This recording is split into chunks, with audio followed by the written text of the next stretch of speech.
Хэн нэгэн танаас теннисний бөмбөгний эхлэл цагийг асуувал та юу гэж хариулах вэ? Эхлэл нь хаана байгаа вэ? Бөмбөрцгийн хувьд цэг бүр нь эхлэл, цэг бүр нь төгсгөл. Тэгэхээр оршихуй тасралтгүй процесс үүний адилаар устдаж үгүй болох ч мөн тасралтгүй үргэлжилдэг процесс. Энд хавар 100 болж байхад өмнөд хэсэгт дэлхийн өмнөд хэсэгт өвөл болж байгаа. Яг нэг цаг үед хаа нэгтээ 100 харин өөр нэг газар өвөл болж байдаг. Өөр газарт өвөл 100 нэгэн зэрэг болж байдаг. Үүний нэгэн адилаар үүсэн бий болох хийгээд устдаж үгүй болох ч мөн адилхан хөгшин хүмүүс нас барж шинэ хүүхдүүд мэндэлдэг шиг оршихуй шугаман биш харин бөмбөрцгөн. Ийм бөмбөрцөг хэмжээст эхлэл төгсгөл гэж үгүй.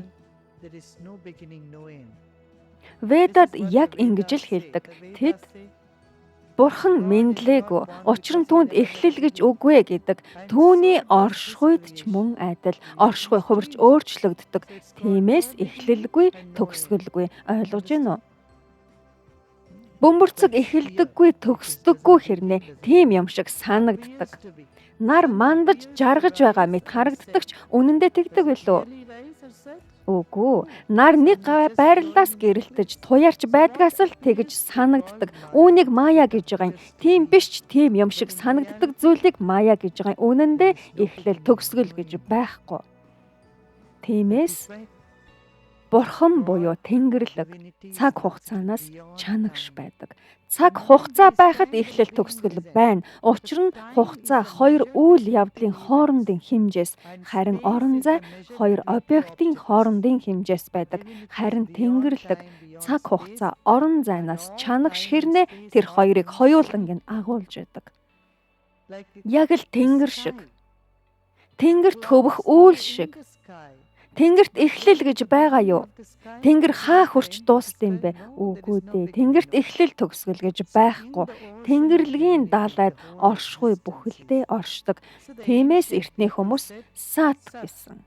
Сат гэдэг нь оршдог гэсэн утгатай. Төрдөггүй, өгдөггүй, зүгээр л оршдог. Тэгээд чит. Чит гэдэг нь ухамсартай. Тэгээд мөн дээдийн жаргал. Тэнгэрлэгийн 3 чанар нь оршдог. Энэ ухамсар мөн дээдийн жаргал. Тэгээд 5 өөрхтэй. Юу гэсэн ухамсартай л юм бол ямар нэг зүйл үйлдэж гүйцэтгэж таарна. Тэгэхээр өөрийн дотор үүсгэж бүтээж байдаг. Яг л давлгаа гадна биш харин уснаас, усандаа үүсдэг шиг. Давлгаа усандаа л бий болдог тийм биз дээ.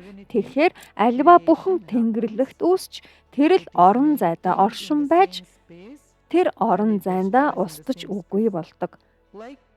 Яг л шавар тоосгоор байшин байрлаа. Барьсан байшин нь тэр л шавар хөрс шороон дээрээ сүндэрлэн. Цаг нь болоод нуурахад эргээд шавар шороондоо шингэдэг. Агаарт хөөрөөд явчихдаггүй. Эргээд хөрс шороондоо шингэдэг. Шавар шороогоор тоосго хийн. Тэр тоосгоор бүтээсэн байшин нь тэр л хөрс шороон дээрээ сүндэрлэн. Буулгаж нураахад эргээд хөрс шороондоо шингэн. Үүний адилаар оршихуй бүхэлдээ Бурханд бүтээгдэж тэнд оршиж эргээд тэндээ шингэдэг. Тэгээд Тэнгэрлэг нуугдмал мөн өршөөлөвэл эдгээр нь дараах 2 үүрэг нь байх нь байна. 5 үүрэгтэй гэсэн бүтээх, тогтоон барих, устгах, нуугдмал мөн өршөөлөвэл. Яагад гэвэл энэ тийм ил тод байдаггүй. Та хаа сайгүй хараад байхгүй. Учир нь энэ нуугдмал. Нуугдмал гэдэг нь бүрхэгдэж халахлагдсан гэсэн үг. Яг л модны үндэс хөрсөн доороо далд байдаг шиг. Бид модны үндсийг ил хардаггүй. Ухаж байж л хардаг. Үүний адилаар Бурхан оршихуйд бүхэлд нь хүн нэг бүрт нуугдаж байдаг. Хэрв танд харах нүд байвал бүх зүйл юм бүхэнд Тэнгэрлэг нуугдаж байгааг, хайр нуугдаж байгааг олж харна. Дэлхий дээр сая хүн байгаа. Гэхдээ зөвхөн тэдэнтэй харьцаж байж л тэдний хайрыг мэдэрдэг. Тэгдэг үү? Хэн нэгэнд хайр байгаа эсэхийг яаж мэддэм бэ? Бусадтай ярилцахгүйгээр, тэдэнтэй харьцаж харилцахгүйгээр ядаж л харахгүйгээр хайрыг нь мэдэрч чадах юм уу? Тэгэхээр хүн бүрт сайн сайхан чанар нуугдж байгаа. Эдгээр сайн чанарууд илрэх боломж нь хэрэгтэй.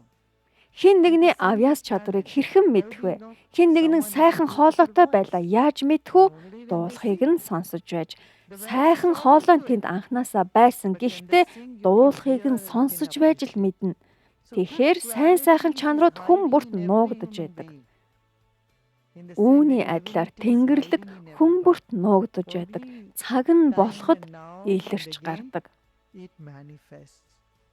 Тэгээд анугра гэдэг нь өршөөлөвэл энэ таныг өршөөж, эвэж, хүслийг тань биелүүлж, хүссэн бүхнийг тань танд өгдөг.